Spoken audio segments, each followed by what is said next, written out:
Il est écrit: Dieu acheva au septième jour son œuvre, et il se reposa le septième jour de toute son œuvre. Genèse 2, verset 2. La phrase est connue, elle est répétée, lue, parfois récitée sans s'arrêter. Et pourtant, une question simple surgit, presque dérangeante par sa sobriété. Dieu, créateur du ciel, de la terre, du temps et de la matière, aurait-il eu besoin de repos? L'univers naît par sa parole. Les étoiles s'embrasent sans effort. Rien dans le Premier Testament ne laisse entendre une fatigue divine, une limite, un essoufflement. Alors d'où vient cette image d'un Dieu qui s'arrête pour reprendre des forces? Le trouble ne vient pas du texte biblique lui-même. Il ne vient ni de la Genèse, ni de la pensée hébraïque. Il vient d'un glissement discret, presque invisible, celui de la traduction. Car derrière l'expression « Dieu se reposa », se cache une idée bien plus profonde, plus structurante, plus cosmique même, que ce que notre langue moderne laisse entendre. Sur la chaîne Chochma, nous allons ralentir, revenir au contexte, écouter le texte dans sa logique propre, et comprendre pourquoi, dans la Bible, le septième jour n'est pas une pause, mais un acte. Pour entrer dans ce sens oublié, il faut d'abord replacer cette phrase dans son cadre biblique originel. C'est ce que nous allons faire maintenant. Avant d'examiner les mots, il faut comprendre l'architecture du récit lui-même.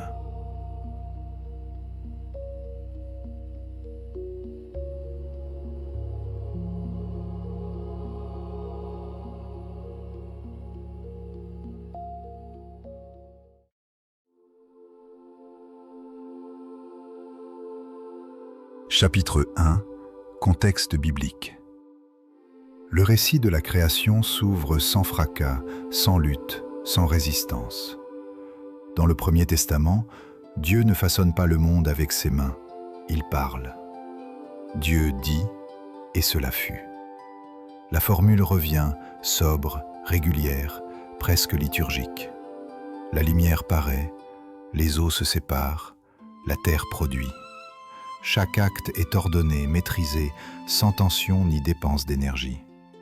Il n'y a ici aucun combat mythologique, aucun chaos à dompter, contrairement aux récits antiques des peuples voisins d'Israël.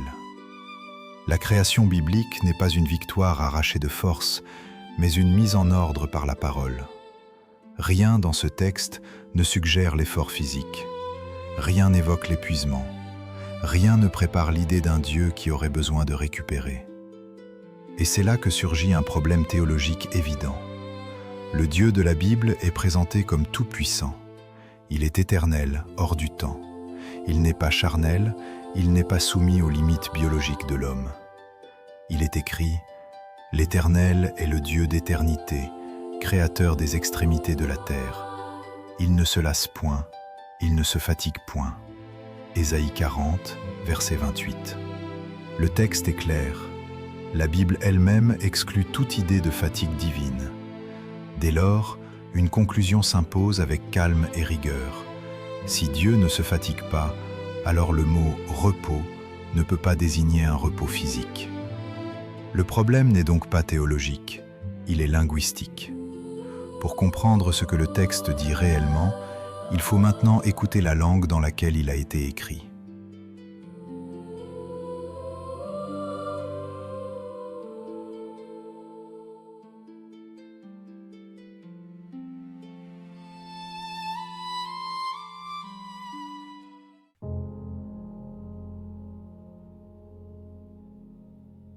Chapitre 2. Étude du texte hébreu.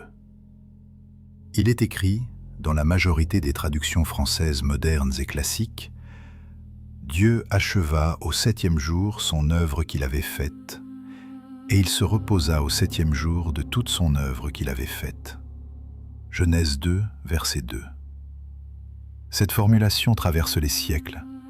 Elle est reprise par Louis II, Martin, Darby, Osterwald, la Bible de Jérusalem, la Nouvelle Bible Second, la Bible du Semeur et bien d'autres encore. Dans plus de 30 traductions, le même verbe revient, se reposer. À première lecture, le sens semble évident. trop évident peut-être. Car nous l'avons vu, le cadre biblique exclut toute fatigue divine. Dès lors, une question s'impose, non par esprit de polémique, mais par exigence de fidélité au texte. Que dit réellement le verset dans sa langue d'origine? Écoutons maintenant le texte hébreu dans son intégralité.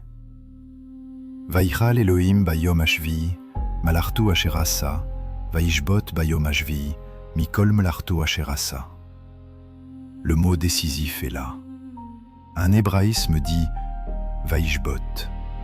Ce verbe provient de la racine shavat, un mot hébreu dont le champ sémantique est précis, stable et constant dans l'écriture. Il signifie cesser, interrompre, mettre fin à une activité, s'abstenir.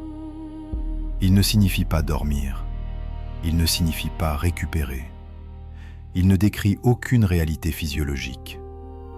L'image est concrète et sobre, une activité s'arrête, non parce qu'elle est épuisée, mais parce qu'elle est achevée. C'est exactement ce qu'ont perçu certains traducteurs plus attentifs au sens qu'à l'habitude. André Chouraki traduit « Il chôme le jour 7e de tout son ouvrage ». Le mot est volontairement dérangeant, presque rugueux, mais il est fidèle. Chômer, ce n'est pas se reposer corporellement, c'est suspendre une action. D'autres traductions vont dans le même sens, plus discrètement. La traduction œcuménique parle d'arrêter. Second 21 évoque le fait de mettre un terme. La Bible annotée de Neuchâtel parle de cesser. Toutes convergent vers la même idée. Dieu n'entre pas en récupération, il met fin à l'acte créateur. Cette distinction devient limpide lorsqu'on compare avec un autre texte fondamental. Il est écrit « 6 jours tu feras ton ouvrage, et le 7e jour tu cesseras, afin que ton bœuf et ton âne se reposent, et que le fils de ta servante et l'étranger reprennent ta laine. » Exode 23, verset 12. Le texte hébreu est ici d'une précision remarquable. Lorsque le verset dit « tu cesseras », il emploie le même verbe que dans la Genèse, « shavat ». L'homme est appelé à interrompre son activité, à mettre un terme à son action productive. Il ne s'agit pas encore de repos corporel, mais d'un arrêt volontaire du faire. Puis, dans la même phrase, le texte change volontairement de registre. Quand il est dit que le bœuf et l'âne se reposent, l'hébreu utilise un autre verbe, venafash. Ce mot désigne le fait de reprendre souffle, de retrouver la respiration, de récupérer physiquement après l'effort. La distinction est nette, elle est intentionnelle, elle est inscrite dans la structure même du verset. L'homme shavat, il cesse. Les animaux, venafash, ils récupèrent. Si shavat signifiait se reposer physiquement, le verset serait redondant, voire incohérent. Mais la Torah ne confond jamais les plans. Quand elle parle de repos du corps, elle le nomme. Quand elle parle de l'arrêt de l'activité, elle utilise shavat. La cohérence devient alors totale. En Genèse, Dieu ne se repose pas comme une créature. Il cesse de créer parce que l'œuvre est complète. Il n'entre pas dans la récupération, mais dans la stabilité. Dieu ne se fatigue pas. L'homme, oui. C'est pourquoi Dieu shavat et l'homme se repose. Si le 7e jour n'est pas une fatigue divine, mais une cessation volontaire, alors le Shabbat porte un sens spirituel qui dépasse largement l'idée d'un simple repos.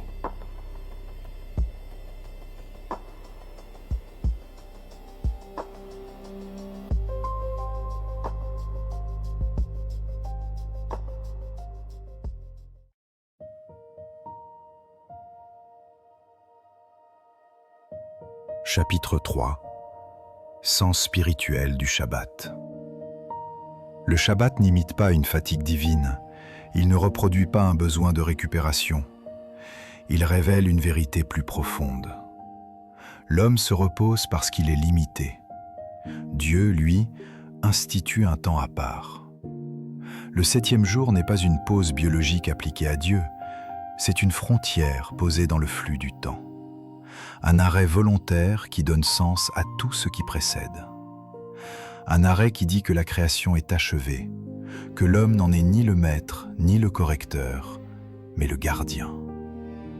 Il est écrit « Dieu bénit le 7e jour, et il le sanctifia, parce qu'en ce jour il cessa toute son œuvre qu'il avait créée. » Genèse 2, verset 3. Le texte ne parle pas de récupération, il parle de sanctification. Un hébraïsme dit « kadosh », mis à part, séparé, consacré. Le Shabbat n'est pas un jour vide, c'est un jour autre.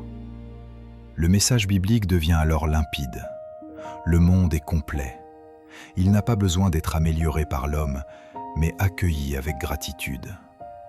Le Shabbat dit « stop à la production sans fin, stop à la domination permanente, stop à l'illusion que l'homme est le centre. » Cesser de travailler ce jour-là, ce n'est pas se retirer du monde, c'est reconnaître qu'il ne nous appartient pas.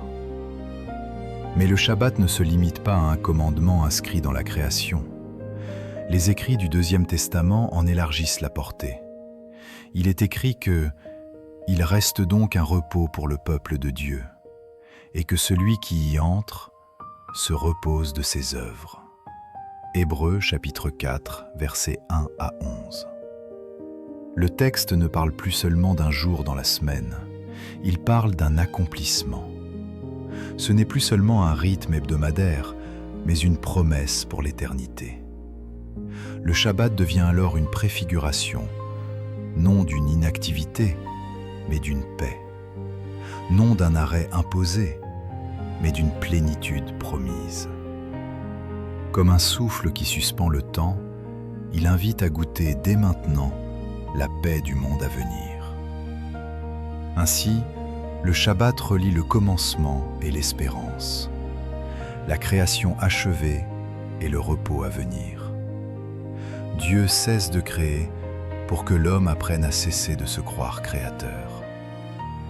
Derrière une traduction trop rapide, c'est toute une vision du temps, de Dieu et de l'espérance biblique qui se dévoile. Et si le Shabbat était avant tout une invitation à vivre autrement?